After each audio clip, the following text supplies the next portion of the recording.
Most hunters in Identity 5 are introduced as terrifying monsters, vengeful entities born from rage, madness, or ancient curses.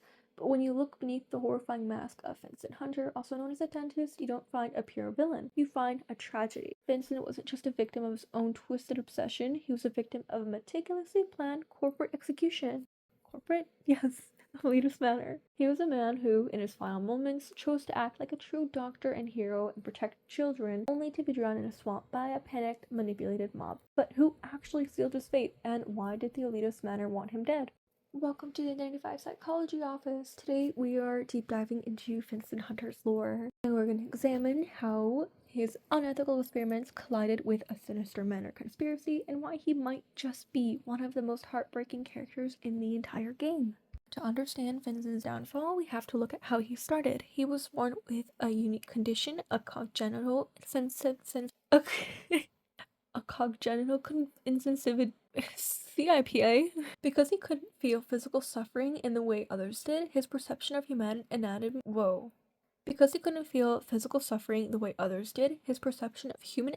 was fundamentally detached. He became obsessed with light therapy and refracting lenses. When the traditional medical community dismissed his theories as radical, Finsen didn't stop. He retreated into the shadows of the hospital and set up a secret laboratory where his obsession quickly blurred the lines of morality.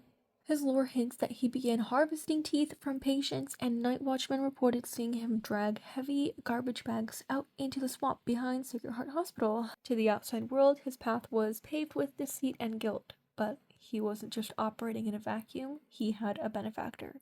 In the character letters of Leo Beck, we learn about a mysterious hospital researcher using the initials BA. Finsen's character trailer explicitly confirms that Finsen was BA, and he was the one managing the secret wards at Sacred Heart Hospital. Yes, he processed human experiments sent directly by the elitist manner, including pressing Ember's charred body into his hands.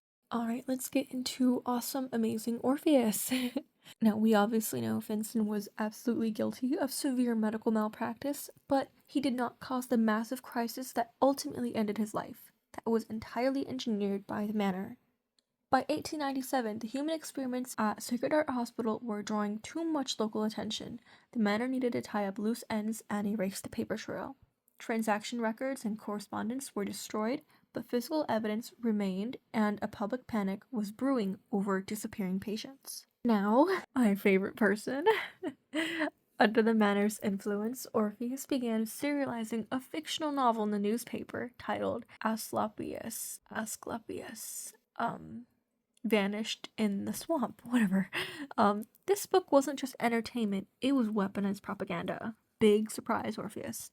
It took the town's vague, unconfirmed fears and focused them entirely on one man, the creepy dentist running the hospital ward. The book triggered a wave of mass hysteria. A furious, armed mob marched onto the hospital, demanding blood for a specific missing patient, a disappearance that Finsen hadn't even caused, probably. And this is where Finsen's true character shines through the darkness. Faced with a violent rioting crowd, he refused to run away with his life's work. Why? He had so much research already done, he could have easily run away. But there were terrified children and young patients inside the ward. He chose to stay behind, using himself as a shield to protect them from the mob.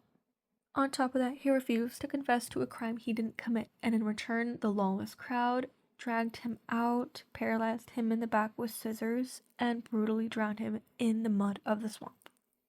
So why did the manor do this? Why did Orpheus write a book just to get him killed?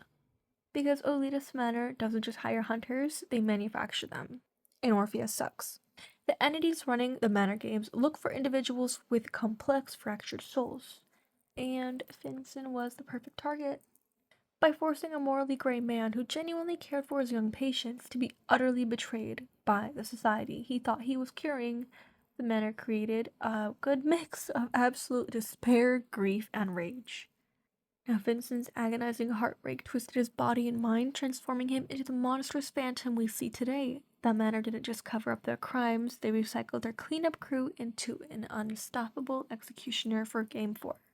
Now, Finsen Hunter's reminder of how cruel the world of Identity 5 truly is. He was a monster of science, yes, but he was a human being who chose protection over self-preservation in his final moments. And for that act of humanity, he was rewarded with a horrific death and became a puppet for the manor. Awesome. But what do you think? Did he deserve his fate because of his unethical experiments, or does the manipulation by Orpheus and the manor make him a pure victim?